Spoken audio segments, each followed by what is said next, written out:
Jemaat kekasih Tuhan, dua perkara yang akan membuat terang Tuhan itu akan bercahaya dalam kehidupan kita. Dari kitab Efesus pasal yang kelima ayat 14, kita mau bersama-sama belajar dan kita mau sama-sama mengalami kuasa firman Tuhan ini terjadi di dalam kehidupan kita.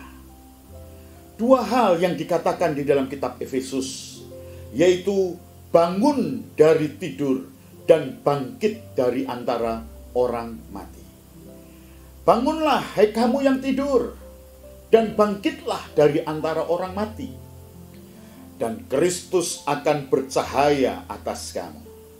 Kekasih-kekasih Tuhan, mari kita rindukan dan kita mau alami ini terjadi dalam kehidupan kita, supaya terang Tuhan itu akan menerangi hati kita, dan terang itu akan bercahaya atas kita, supaya kegelapan yang sedang menutupi bumi ini akan segera berakhir, dan kita akan melihat terang Tuhan itu akan bercahaya.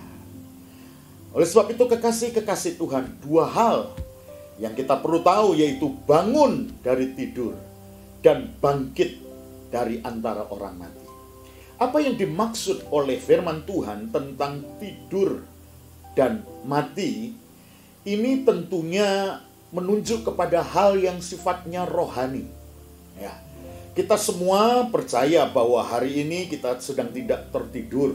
Ya, sekalipun secara gurauan banyak kita melihat bahwa dengan kondisi karantina ini, ya, ada masalah baru yang muncul kita karena kita tidak punya aktivitas, kita lebih banyak makan, tidur.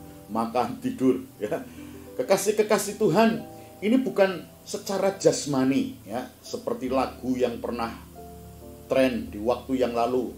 Bangun, tidur lagi, bangun. Saudara, ini sesungguhnya berbicara tentang kondisi secara rohani kita. Ada begitu banyak kekristenan kita, tanpa kita sadari kita sedang hidup di dalam kondisi yang tidak sadar. Ya.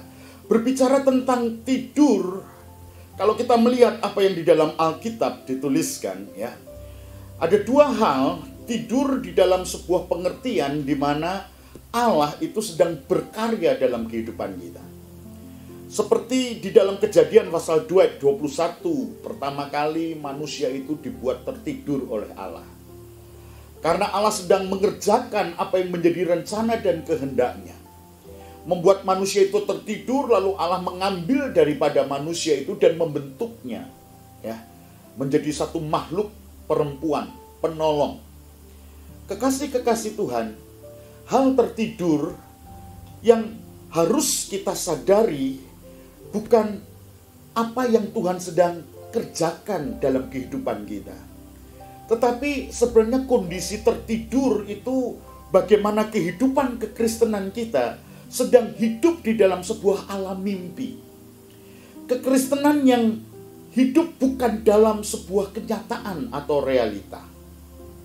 Kekasih-kekasih Tuhan, kita perlu bangun dari tidur rohani kita. Ada begitu banyak kebaikan-kebaikan yang kita punya. Pengertian-pengertian firman tentang hal yang baik yang kita mengerti. Tetapi itu ada di dalam sebuah yang namanya alam mimpi. Dalam sebuah angan-angan. Bukan dalam sebuah tindakan.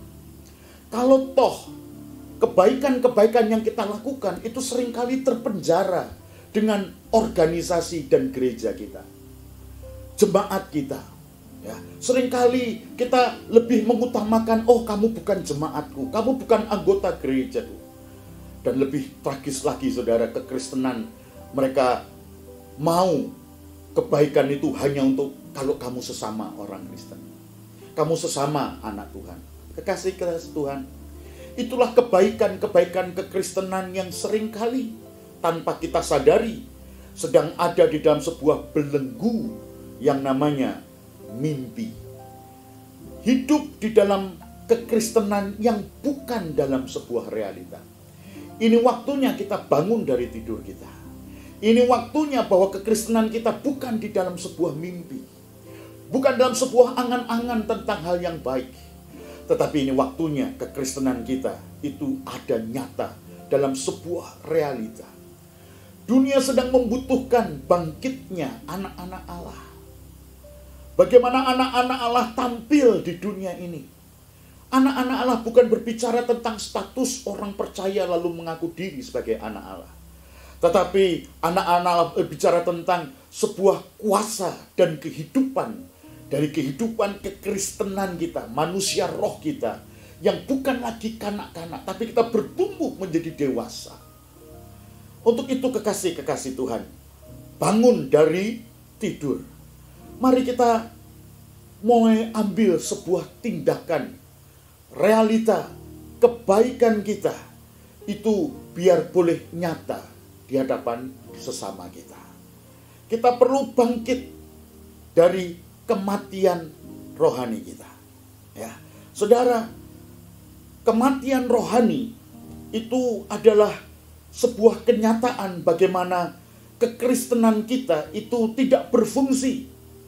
Ya, kita bukan saja tahu yang baik tapi tidak melakukannya. Tetapi tragis, kekristenan kita itu tidak berfungsi dan tidak bisa dinikmati. Firman Tuhan mengatakan bahwa garam dan terang yang ditetapkan Tuhan dalam fungsi kehidupan kekristenan kita itu harus bisa dirasakan dan berfaedah, bermanfaat bagi sesama kita. Kematian rohani adalah sebuah keadaan di mana kehidupan kekristenan yang tidak berdaya guna. Oleh sebab itu, saudara kekasih, Tuhan mau kita bangkit dari kematian kita. Injil Matius pasal yang ke-5 ayat 13 dan ayat yang ke-16. Firman Tuhan berkata, "Kamu adalah garam dunia. Jika garam itu menjadi tawar, dengan apakah ia diasinkan? Tidak ada lagi gunanya selain dibuang dan diinjak orang."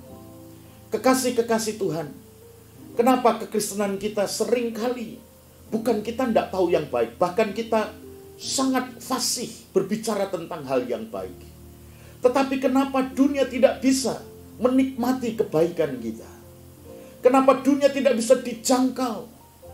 Karena kekristenan yang kita punya adalah kekristenan yang mengerti tentang kebaikan, tetapi kebaikan kita tidak berdaya guna.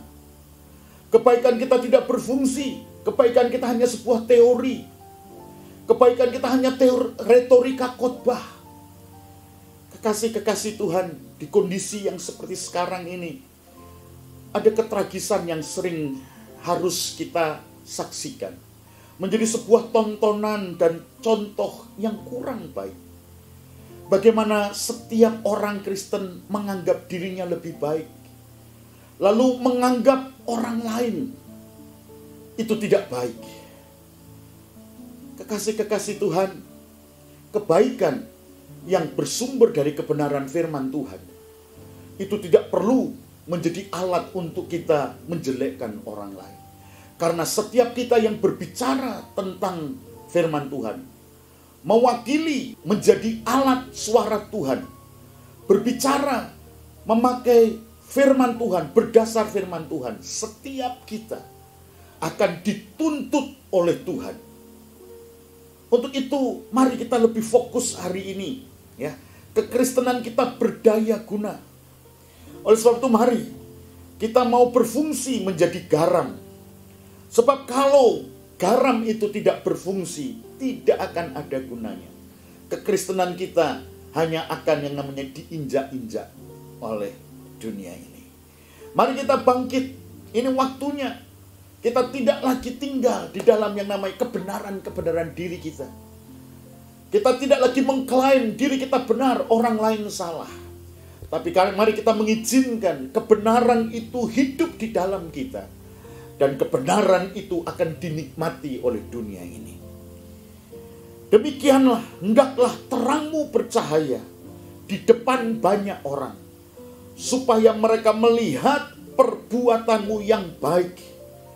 Perbuatan yang baik itu adalah gambaran dari terang Tuhan yang akan bercahaya. Sebab terang itu bukan berbicara tentang fasih lidah kita, mahir kita berkhotbah, Mahir kita untuk berdiri dengan retorika-retorika kebenaran firman Tuhan. Tetapi sesungguhnya kita perlu firman Tuhan itu menjadi sebuah kehidupan yang nyata dalam perbuatan baik. Dan bukan nama kita yang dimuliakan, bukan kita yang diagungkan, tetapi Bapa kita yang di sorga itu yang dimuliakan. Sebab demikianlah kemenangan Yesus di kayu salib. Allah Bapa sangat meninggikan dia supaya setiap lutut akan bertelut, setiap lidah akan mengaku Yesus itu Tuhan bagi kemuliaan Allah Bapa. Tuhan kiranya menolong kita dan memberkati kita untuk kita bangun dari tidur kita dan bangkit dari kematian kita, supaya terang Tuhan itu bercahaya atas kehidupan kita. Immanuel, Tuhan beserta dengan kita. Amin.